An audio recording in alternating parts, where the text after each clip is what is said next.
I'm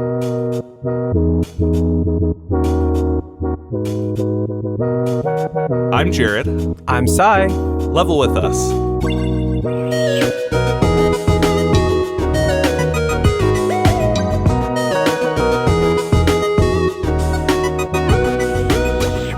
Hello, and welcome to the show where we have a cozy video game discussion just about every week. And what better person to have a cozy video game discussion than someone who runs a channel called Fireplace Gaming? I'd like to welcome you, Sai. Thank you for joining me. Right. Thanks for having me, Jared. Pleasure to be here. Yeah, so appreciate you coming on the show. Now, could you explain to the listeners what your YouTube channel is all about? Yeah, sure. So essentially, when I started the channel, I did kind of start off with what you mentioned was like a cozy kind of vibe that I wanted to go for. So essentially, I started off with reviewing, and I do tend to lean more towards indie games. Indie games where I feel a lot more creative. They tend to have to be more explorative with what kind of concepts they really want to execute. So that's kind of what I wanted to go for. And then essentially what ended up being the transition was I also started talking about games about the human experience, like how people experience games, what certain events are happening in games now. So that's why I ended up talking more about some bigger franchises and how they kind of affected their own fan bases, how those fan bases react to the different games throughout. So it's kind of like a mix of retrospectives and essentially how like games affect the way we kind of react to them in certain points. So it's kind of like that. I'm still kind of working out what the actual niche is, but that's generally what I tend to talk about. For sure.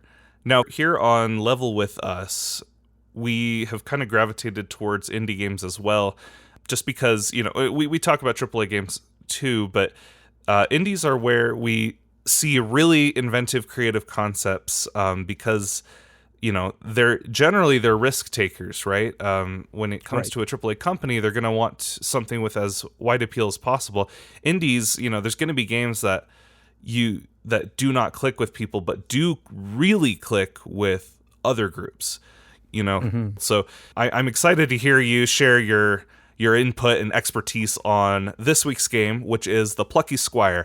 This was developed by All Possible Features and published by Devolver Digital, who has quite the track record. People really like their games, I you know, a lot of their games I'd say skew towards a more mature audience, but in this case, the Plucky Squire is kind of a storybook aesthetic and has a really interesting premise. And I was wondering if you could kind of lay that out for us, Sai. Like, if you had to give the elevator pitch of what this game is, what would you say? Sure. It is a storybook. You got a story about the hero Jot, who is the main character of your story, and he's basically this very, very famous hero in the land called Mojo, right? As he's going through all his adventures, he's always victorious over his arch nemesis, the wizard named Humgrump, right? So essentially what you get here is the classic storybook kind of story that you usually see for kids. But what's interesting is that the game does flip that over its head, gives you a really cool twist of how the wizard Humgrump figures out how to control the storybook, essentially giving the player the ability to kind of see Jot come out of the story and into the real world, which is one of the best ways that the game was able to kind of push its gameplay forward by having you switch between the 2D realm as well as the 3D concept of like you being in the desk of a 10-year-old kid and just navigating both worlds so that you could beat Humgrump later on. So I guess that's kind of the gist of how the world really works, and I feel like that's how it's kind of executing its idea of really making you go through both a 3D and a 2D environment for your gameplay. Yeah, and you know, when this game was announced, they reveal that twist, if you will, almost immediately. They show, look, this is a 2D top-down kind of Zelda-style adventure game. And then, you know, the big twist of the trailer is Jot pops out of the book, and you're running around the desk that the book is sitting on. And when it was revealed a couple years ago, it instantly clicked with me. Like, this became one of my most anticipated games, just because like I was like, yep, I don't need to see anything else. Like, I'm already sold. Like, it's such a simple concept, but like it makes so much sense. You've got the 2D action adventure stuff, and then you've got some little 3D platforming sections as well in between. And I feel like this game would have been just as strong, just as good if it was only the storybook, but the fact that they layered in the 3D stuff and including mechanics where you manipulate the book itself by turning the pages, tilting it, and then it's just that little bonus treat that I think elevates the experience overall and makes it like, oh wow, this is really unique. Oh, this is really cool. Yeah, absolutely. Like, I think just to add to that, like, I liked how, like, it wasn't just being you in like a 2D environment and then you go into the 3D next in kind of like a very, I guess, switching back and forth way. A lot of the times what you needed to do was you needed to navigate both environments by like thinking about both of them at the same time. I'm not so sure how to best describe it, but it's really cool how there are times where when you're navigating, you're using the 2D space to navigate a 3D area, like you would be jumping into like a paper environment, and then it will circle around like a castle or something like that, or you'll be going through, zipping around different parts of the desk because you're going through that 2D environment. I think it's a really creative way to do this rather than just, I guess, recycling something else that's been done before, rather than making people just, oh, you're going through a 2D environment, so now it's a 2D gameplay. And then next you're going into the 3D environment, so it's just purely 3D. Here it's blending them together in such a really cool way. Right. And I feel like that's a really creative and really entertaining way to kind of see just how skilled the developers are, because I don't think that would have been really easy to really execute from a gameplay standpoint. No way. Yeah, I mean, I imagine they went through a lot of programming iterations to figure it out how this would work, because you're right, some of the best puzzles in the game involve popping in and out of the book multiple times to manipulate things, and it gets a little cerebral. I wonder how easily younger kids would be able to deal with it, because there's a few things that actually stumped me, and it took a little while. But I think the puzzles are exceptionally designed, and one of my favorite aspects of the game was, in addition to the puzzle design, was just the art. One of the directors of the game, one of the co-directors, James Turner, he's an artist, or was an artist for the Pokemon series. He actually designed a few of some very iconic Pokemon, and he left Game Freak and Pokemon Company to make this game. And you can tell that like an artist is one of the co-directors of the game. Like the art is one of the strongest aspects.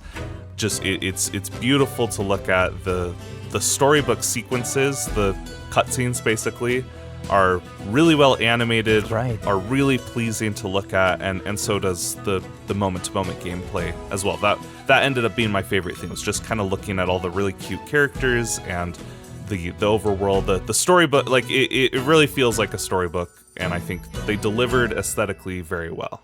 Yeah, I agree with you. Actually, that's also one of my favorite things about the game. Like, it's one of the first things you immediately notice, right? Is like, as soon as you just pop in the game, you hit like new game, right? It takes you into the world, it brings you into the storybook, and everything's just so vibrant.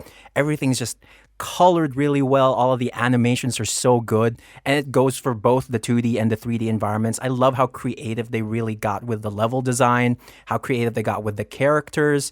And I think one of my favorite aspects of this was that I was kind of grateful they allowed us to collect the concept art throughout the game. Yeah. Because I was really like curious how what the design philosophy was like. Like, what were they thinking about when they were kind of designing all of this? What was going through their heads? And just to see how those concepts kind of evolved through time, how they were kind of iterating on different things up until the end. And it was like really cool to see that, like, okay, this is what they were thinking about. This is how they were kind of working around their ideas, and to see that kind of being fleshed out in real time while you're playing the game is a really cool feature to have. Oh yeah, like I have played games where you unlock concept art kind of as a collectible or as a reward for beating certain things, and I've never cared. I had no interest at all. But this game, I was like, ooh, yes, more concept art. Like, oh, show me what this area used to look like. Oh, that's so cool. Like, it was actually the best collectible, funny enough. Exactly. So, we've kind of talked about the game. We've talked about how it plays. How did it, you talk about how games affect people. How did this game affect you? What did you feel as you played it? Oh, that's a great question. I think one of the things that really struck me about this game, and it's something that not many games can do, is you can feel how much the devs love video games. I think Oh yeah. this game, it's like, without spoiling too much about it, because you see a lot of the mini games, right? And all of these mini games, they are one way or another inspired by another game that you could play in your childhood, something that you would experience. Like one of the very first ones was reminiscent of Mike Tyson's Punch Out, a classic game that we would see before. And later on, we'd see not later on, but maybe one of the earlier times during the 2D environment was that you were going through like a side-scrolling Mario type of environment, right? So in certain points of the game, you could see that there were so many ways that the developers were referencing many different games from our childhood, which ties in very well with the theme of the story itself, which was that the storybook inspires Sam, the real-life kid who eventually would probably become an artist, right? A similar kind of profession, which I feel, just personally, is just kind of like headcanon, but it kind of feels like the devs were referencing themselves. I feel like some of them were really inspired as kids, like, oh, this game's really cool. Oh, I want to make games like this as well. And I feel like it really got fleshed out with Plucky Squire, because it kind of feels like all of them were just giving this love letter to all of the games that they loved to play as kids. And it kind of gave that really cool message, right, of how much things that we experience as kids, even if it's like something like a storybook or a movie, or I guess in our case it's games, it can really inspire us on how we would like to kind of go about our own careers in the future. So it's like, as an adult, things feel a little like everything's so serious, everything feels a little like everything has to be so adult all the time, but like just to kind of like take a step back and look back on the things that we used to do as kids and see how that's kind of shaped us as adults. I feel like that's a great thing to kind of take away from a game like this, which is kind of what it made me feel. I'm not so sure if everybody else would feel the same way, but that's really how that's kind of my main takeaway from playing Plucky Squire. I felt like it made me look back on my own childhood and see how much games have meant to me, and how some of the stuff that I've done as a kid has really meant to me as an adult now. I love that. And it's funny that, there's a lot of games that you can play that are about saving the world, or they just have really high stakes. This game, if you think about it, has very, very low stakes, and yet the story of this game has very low stakes in a vacuum, but like I cared about it so much more. I was like, it made me care for this kid that that's what the stakes of the game are. It's like, we have to make sure the story ends well, so it inspires the kid who owns this book to create art of his own. And same thing, like I was like, well, not only do I need to finish this game for this kid, but I need to finish it for myself, right? I have to, I want to create art as well someday, or at least something in some kind of medium that inspires someone. I thought just an amazing theme, and I couldn't agree more about the mini games, which are basically the boss fights in this game. Right. A lot of variety, which is everything to me. So there's a lot of things we like about this game, but let's talk about just some of the fun little details with our segment called Star Pieces. This is where we talk about a cool little detail or something we found in our playthrough that we found really cool. And I'll go first. There's a mechanic in this game where you can swap words with different little paragraphs on different pages, and that affects things in the overworld. So, for example, there's one puzzle where there's a big, I think a metal or wooden crate, and a giant rat hiding behind it. And the rat will attack you. So the goal is to find another word that you swap with the crate, with an adjective for the metal crate. And the adjective I found was cheese, so you turn it into a giant cheese block to distract the rat, which is awesome. But that's not my star piece. My star piece is that you can also take words and put them in spots that have nothing to do with the puzzle, and it'll still change things, and the devs recognized that. So I took that word cheese, and I found a little spike trap. And it's like, these metal spikes were really scary, or, these sharp spikes. And so I put cheese down, and they turned into cheese spikes. And that made me chuckle. It was like, this has no gameplay purpose at all other than being excessively charming. So that's my star piece. I see. Yeah, yeah. I think I agree with you. Like, I think the ability to kind of switch around the words was such a really cool idea because then you're kind of like a part of that is like you're kind of taking back control of the story, but in the same way, a lot of the times you don't really need to contribute to the puzzle at all. You can just discover like really cool things on the side, like you mentioned, right? You can just affect different parts of the environment, just see how that works, how it affects the other maybe characters or even some of the environment pieces there, just to see what happens. I think generally for me, when it comes to the star piece that I personally really liked, I think I did touch on this when I was already gushing about it in the beginning, was really how they were shaping the 2D and 3D together in the real world. And what really hooked me on the game was how a lot of those 2D and 3D environments were very complex, right?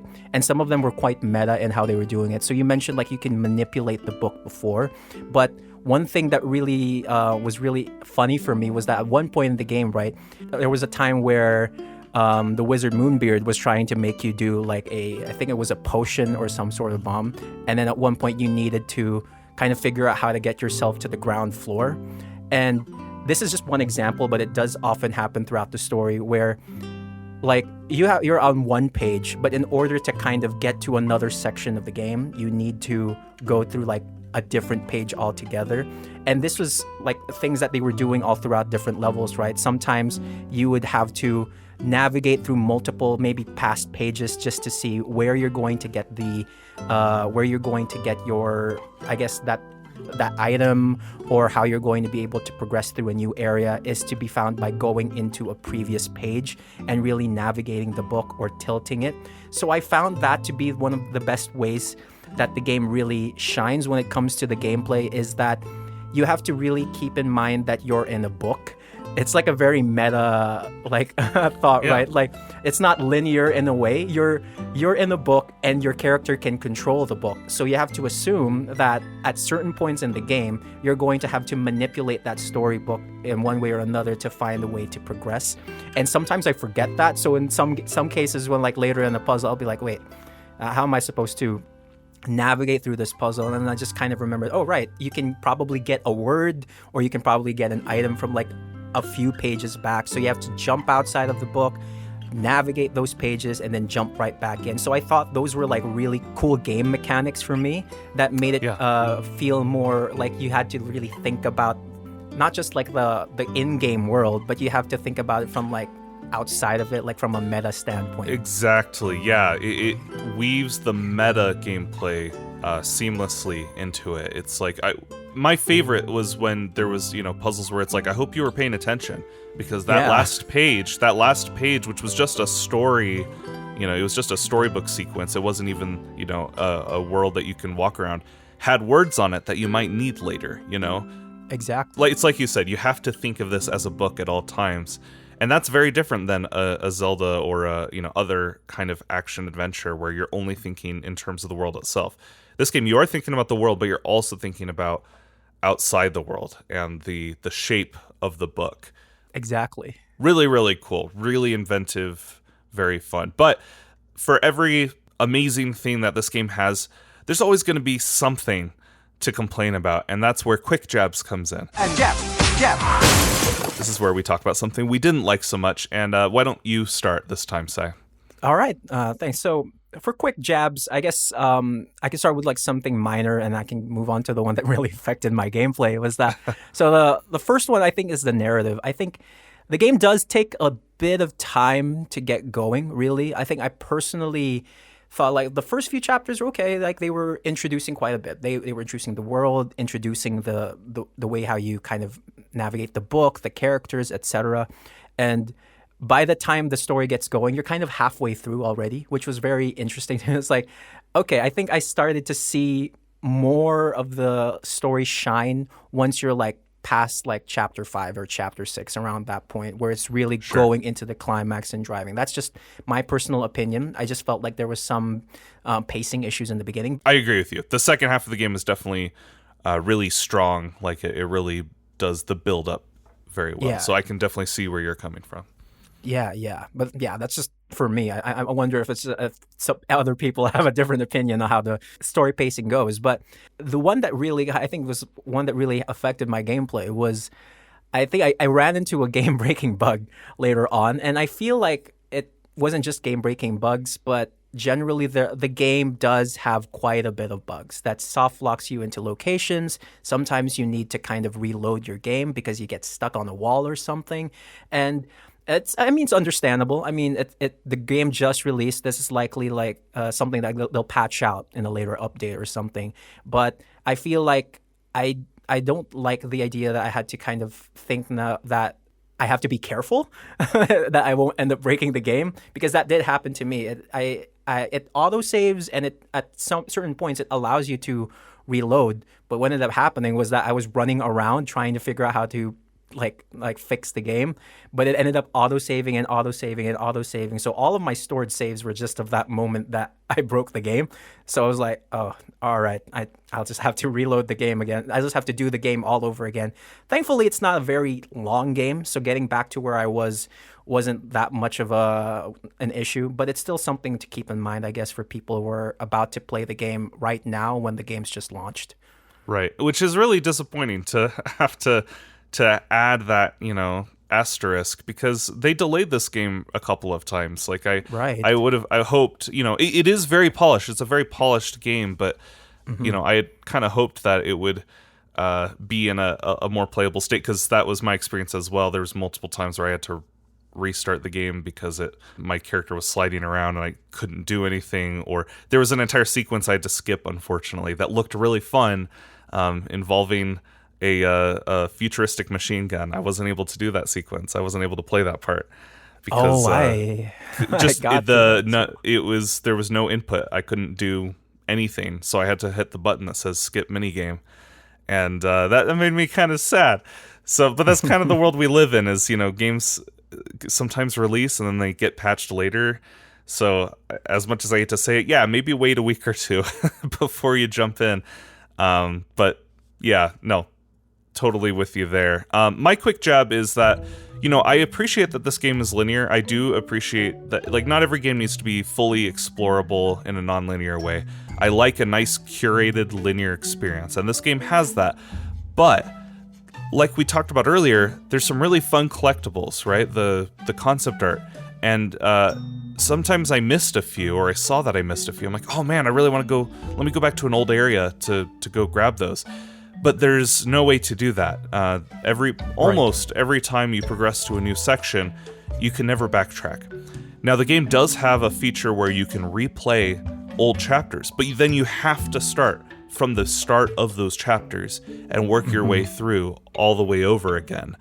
I just kind of wish there was a little better of a solution in order to go back to grab things that I missed.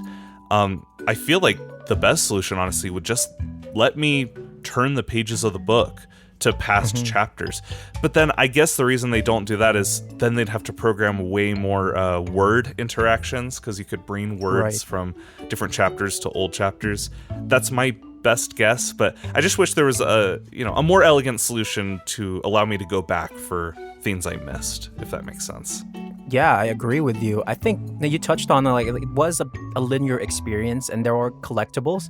And I think I was also in that mindset of like, oh, I want to explore more. I want to go back and see how this word from like chapter 5 will affect something in like chapter 2, which was something that I was curious if I could do later on. But then you realize, oh, you can't really do that. Right, and the game has this beautiful overworld map of the world.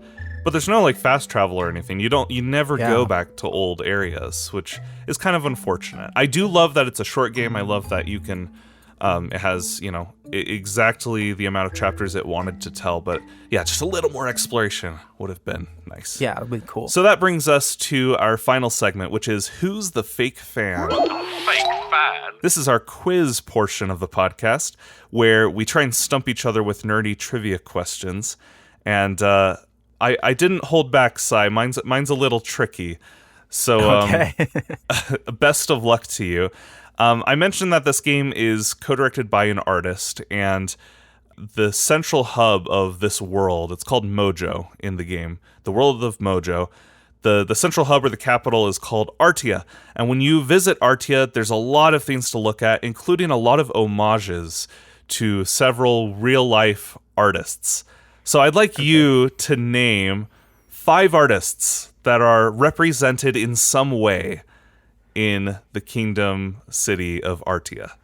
Okay, now this is incredibly funny because my own fake fan question is involving Artia as well. So, Oh, great. so we got to see who's the better, more researched one for Artia specifically. Okay, so for artists, okay, the interesting thing was I didn't focus on the artist, so this might stump me. Oh, good, But good. in terms of 5, so I did see Van Gogh there. Definitely, he was in there. Andy Warhol was definitely there. Oh, yeah. Uh-huh. Yeah, he was represented by like a panda like character, and he had That's like right. yeah. There's that. Okay, Leonardo da Vinci was there. The Mona Lisa was definitely there. That's Okay, correct. 2 more. Oh my. Who else do I know? Now the thing is, I'm not my knowledge on art very very low. But okay, I think You only that's need 2 more. okay. Two more. Oh, I know some of the art pieces. I just don't know who the artists are, unfortunately. Okay, I think I'm gonna have to to give up on this one. What do you remember? Like, I'll give it to you if you can at least describe what the artist is known for, even if you don't know their name. Do you Okay, remember anything else? so I remember the Scream, but I don't remember who illustrated the Scream. That's fine. That's fine. I actually don't remember that artist's name either, but I'll still give it to you because you remembered that's in there. All right, and then we've got Girl with a Pearl Earring as well in one of the houses, but I don't remember what the name of the artist was. But that's another art piece that I saw in Ardia, not as a character though, but yeah. You know what? I'll give it to you then, because neither of those I had on my list. I have a long list of artists I wrote down, and I didn't even write down Andy Warhol on it or the Girl with the Pearl Earring or the Scream. I completely forgot about those. So we're going to give you this one because you schooled me. There was also, for people who are curious, there's Frida Kahlo, there's Salvador Dali, Yes, Rene right. Magritte, Picasso, MC Escher, who makes those like paradox kind of images, optical illusions. So anyway, well done. They again, you reminded me there's some I didn't even notice. So well done. All right. So I think that brings it to me as well. Thanks very much for giving me that consideration, though. So, unfortunately, or maybe fortunately, this is the funny thing. I guess we were thinking of the same thing when it came to the art aspect. So, I guess my fake fan question also revolves around the kingdom of Ardia, right? So there were a lot of art pieces there, and essentially, my own question is a little bit of a deviation of yours. So we did mention that there were a number of characters there based off of paintings, right? Some of them were actual NPCs you can talk to while you're in the kingdom of Ardia. So what I'm going to do, this is a multiple choice question actually, Oh, okay. is that I'm giving you 4 different pieces of art, and what you need to tell me is which one of them is actually not a character. Okay. Because some of them are characters, some of them are Right. just art pieces there. So you just have to tell me which one was not a character. All right. Okay. A, we've got the Scream. B, the Mona Lisa. C, a Sunday afternoon in the island of La Grande Jatte. So that's kind of like that garden painting that you would often see with a bunch of people with the fancy outfits. And then D, Girl with the Pearl Earring. Which one of these is not a character? One of those is not a character that you interact with? Yes, he's not. Basically, they're not an NPC. One of them's not Okay. an NPC. I mean, we talked about a couple of those. The Scream's definitely an NPC. Mona Lisa is an NPC. There's 2 Mona Lisas, oddly enough. Yes. And then, yeah, you said Girl with the Pearl Earring. I'm actually not even familiar with that painting.